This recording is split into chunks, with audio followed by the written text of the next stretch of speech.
Jom kita saksikan video yang menarik ini. Maiden, ringgit jatuh. Mai Sabri, ringgit jatuh. Maiden, harga barang naik. Ismail Sabri, harga barang naik. Sebab itu kena tukar, Anwar bagi harga barang turun. Soalannya, adakah harga barang semakin turun? Saya ulang, adakah harga barang semakin turun? Berkaitan dengan ringgit, adakah ringgit semakin mengukuh setahun di bawah kerajaan Madanon ini? Saya kongsikan fakta dan data berkaitan dengan nilai ringgit. Pertama, hari ini, untuk $1 Amerika, kita memerlukan RM4.80. Kadar RM4.80 ini merupakan kadar yang terendah selepas bertahun-tahun berkaitan dengan Singapore dollar atau dolar Singapura. Nilai ringgit telah mencapai tahap yang paling rendah dalam sejarah. Lihat ini. Untuk sahabat-sahabat yang hendak menunaikan umrah atau haji kemudian, nilai rial berada pada tahap yang terendah dalam sejarah. Jadi saudara-saudari, secara keseluruhannya, jika kita lihat data nilai ringgit ini, kita lihat sepanjang setahun yang lalu, ringgit semakin lemah. Nak tahu kenapa ringgit jatuh? Cuba dengar ni. Sebab apa ringgit jatuh? Sebab hang tak reti jaga negeri ni. Ya. Harga ringgit jatuh kerana tidak stabil. Orang tak yakin. Pelabur tak masuk. Sekarang ini nilai ringgit sedang jatuh. Kalau kita ambil hujahan tadi, maknanya apa? Saudara-saudari, fikirlah sendiri.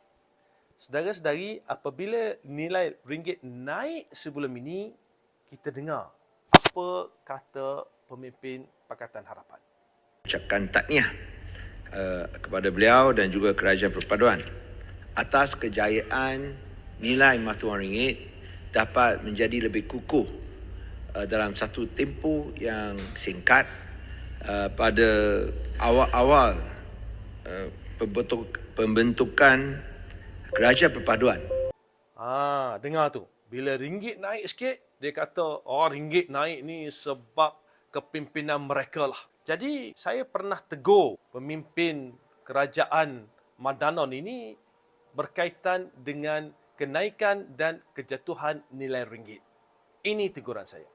Kita sedarkan rakyat secara keseluruhannya bahawa punca kenaikan ringgit atau kejatuhan ringgit ini banyak.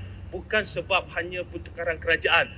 Saudara-saudari, sebelum ini, bila ringgit jatuh, habis dibalonnya Menteri Keuangan.